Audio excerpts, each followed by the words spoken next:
بسم اللہ الرحمن الرحیم۔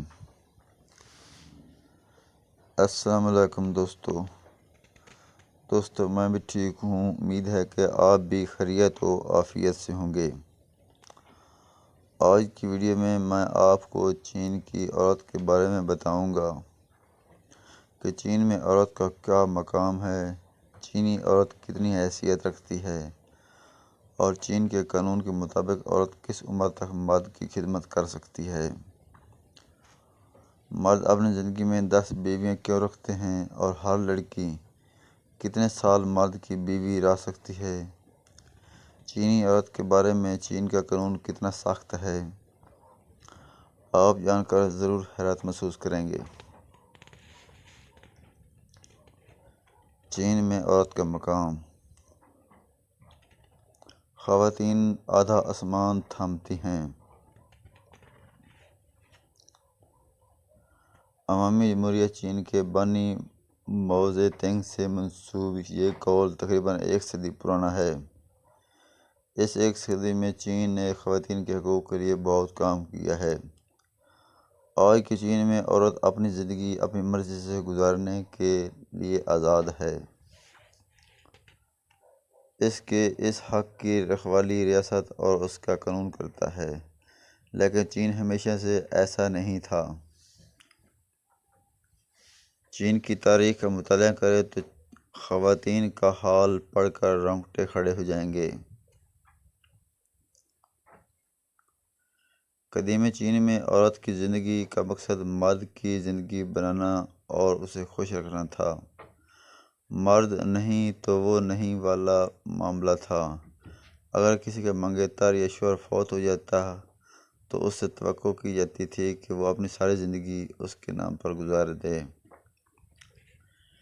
ایک جدید کنفیوشن کی فلسفی شینگ یی کے مطابق ایک بیوہ کے لیے فاقے سے مر جانا دوسری شادی کر کے اپنی قدر کھونے سے بہتر ہے۔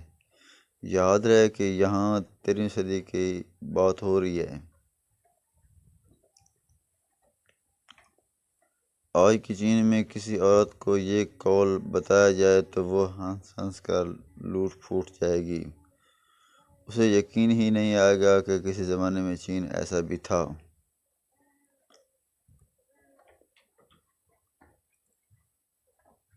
10ویں صدی سے 20ویں صدی کے اوائل تک چین میں خواتین کی فٹ بینڈنگ یا پاؤں کی پابند کرنے کا رواج بھی عام تھا۔ اس کا مقصد ان کے پاؤں کو ایک خوبصورت شکل دینے کے علاوہ ان کی نقل و حرکت کو محدود کرنا بھی تھا۔ شروع میں یہ رسم صرف امیر گھرانوں تک محدود تھی، پھر آہستہ آہستہ پورے چین میں پھیل گئی۔ فٹ بینڈنگ کے لیے 5 سے 8 برس کی عمر کی لڑکیوں کے پاس ایک لمبے کپڑے کی مدد سے باندھ دیے جاتے تھے۔ ایسا کرتے ہوئے دھیان رکھا جاتا تھا کہ پاؤں کی انگلیاں نیچے کی طرف مڑ جائیں۔ اس کا اثر یہ ہوتا ہے کہ پاؤں کی قدرتی بڑھوتری رک جاتی ہے۔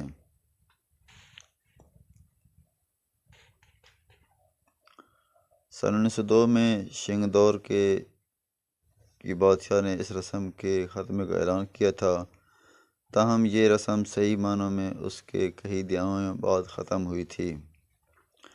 قدیم چین میں عورت کی تعلیم اور معاش پر بھی معاشرتی پابندیاں عائد تھیں۔ آج کی چین میں عورتیں اس حوالے سے مردوں کے شانہ بخشانہ نظر آتی ہیں۔ لوگ بیٹے اور بیٹی میں کسی قسم کا فرق روا نہیں رکھتے تھے۔ تعلیمی اداروں میں بھی صنفی بنیاد پر تعصب نظر نہیں آتا۔ پاکستان کی طرح یہاں بھی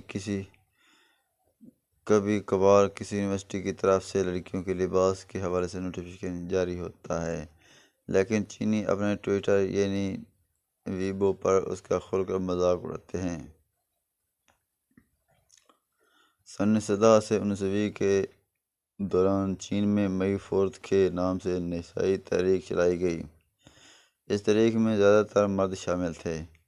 کہا جاتا ہے کہ اس تحریک کی وجہ سے چین میں عورتوں کے حقوق پر سنجیدہ گفتگو کا آغاز ہوا۔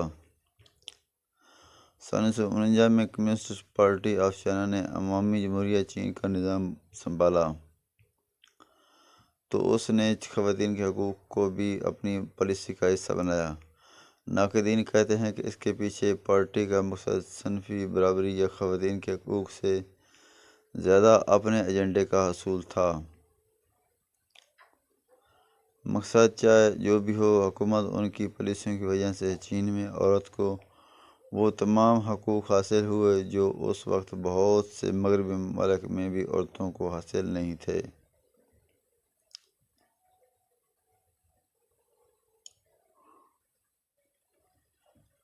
چین نے سن 1949 کے بعد بس آگے اور آگے کا ہی سفر کیا، لیکن ایسا بھی نہیں ہے کہ یہاں خواتین کو مشکلات کا سامنا بالکل بھی نہیں ہے۔ دیہاتوں کی بات کریں تو وہاں روایتیں ابھی بھی خواتین کا پیچھا نہیں چھوڑتی۔ ہماری ایک پروفیسر نے بتایا کہ وہ ایک دستاویزی فلم کے سلسلے میں ایک گاؤں گئیں۔ وہاں 21 سے 25 برس کی عمر میں لڑکیوں کی شادی کرنے کا رواج تھا۔ وہاں ایک لڑکی ایسی بھی تھی جس نے جلد شادی کرنے کے بجائے اپنی تعلیم مکمل کرنے کی اور پھر نوکری کرنے کا فیصلہ کیا۔ اس وقت اس کی عمر 26 سال تھی۔ پروفیسر نے ہنستے ہوئے بتایا کہ وہ لڑکی اور اس کی شادی کا معاملہ گاؤں کے مکینوں کا پسندیدہ موضوع تھا۔ وہ جہاں اکٹھے ہوتے اس بارے میں ضرور بات کرتے تھے۔ دوسری طرف بڑے شہروں کی بات کریں تو وہاں ایسی کوئی بات سوچنا بھی مذاق خیز ہے۔ عورت جب چاہے جس سے چاہے شادی کر سکتی ہے اور کوئی اس حوالے سے اسے طعنے نہیں دے سکتا۔ چینی عورتیں ہر شعبے میں ہر سطح پر اپنی خدمات انجام دے رہی ہیں۔ ہسپتالوں، بینکوں اور بڑے بڑے تھنک ٹینک میں کام کرنے سے لے کر سڑکوں پر بس اور ٹیکسی بھی چلا رہی ہیں۔ سردیوں میں سڑکوں پر جمع برف بھی صاف کر رہی ہیں۔ یہاں کوئی یہ نہیں کہہ سکتا کہ آپ لیڈیز ہیں، یہ کام آپ کرنے کا نہیں ہے۔ چین میں اس خیال کو فرسودہ سوچ سے تعبیر کیا جاتا ہے۔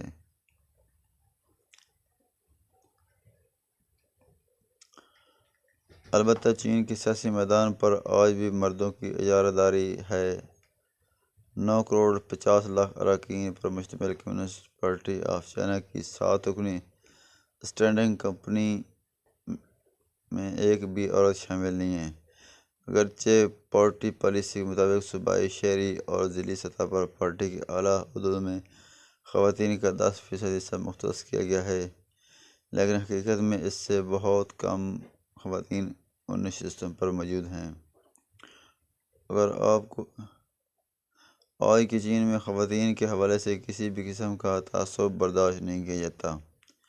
جون میں شنگھائی کی ایک آرٹ گیلری نے ایک مرد آرٹسٹ کا ویڈیو آرٹ نمائش کے لیے پیش کیا تھا، جس میں انہوں نے اپنی یونیورسٹی کی 5000 لڑکیوں کو اپنی پسند اور ناپسند کے مطابق خوبصورت سے بدصورت کے اسکیل پر نمبر دیے تھے۔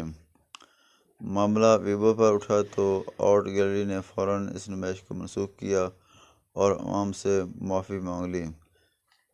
یہ عوام کی طاقت ہے۔ حکومت کی بھی خواتین کے حوالے سے ایک واضح پالیسی موجود ہے، جس کا اثر عوام کے ذہنوں پر دیکھا جاتا ہے۔ چینی حکومت عورت کو برابر کا انسان تصور کرتی ہے، اس لیے عوام بھی اسے برابر کا ہی درجہ دیتے ہیں۔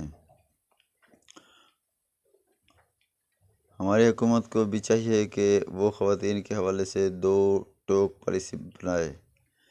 اگر وزیراعظم سمیت تمام وزراء خواتین کے بارے میں بات کرتے ہوئے اپنے نظریات کے بجائے حکومتی بیانیوں کو فروغ دیں تو پاکستان میں بھی چین کی طرح عورت کا مقام بہتر اور مضبوط بنایا جا سکتا ہے۔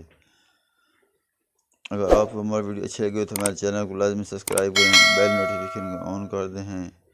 ملتے ہیں آئندہ ویڈیو میں، تب تک کے لیے دعاؤں میں یاد رکھنا اور ہمارے ویڈیو کو لازمی لائک کرنا۔ شکریہ، اللہ حافظ۔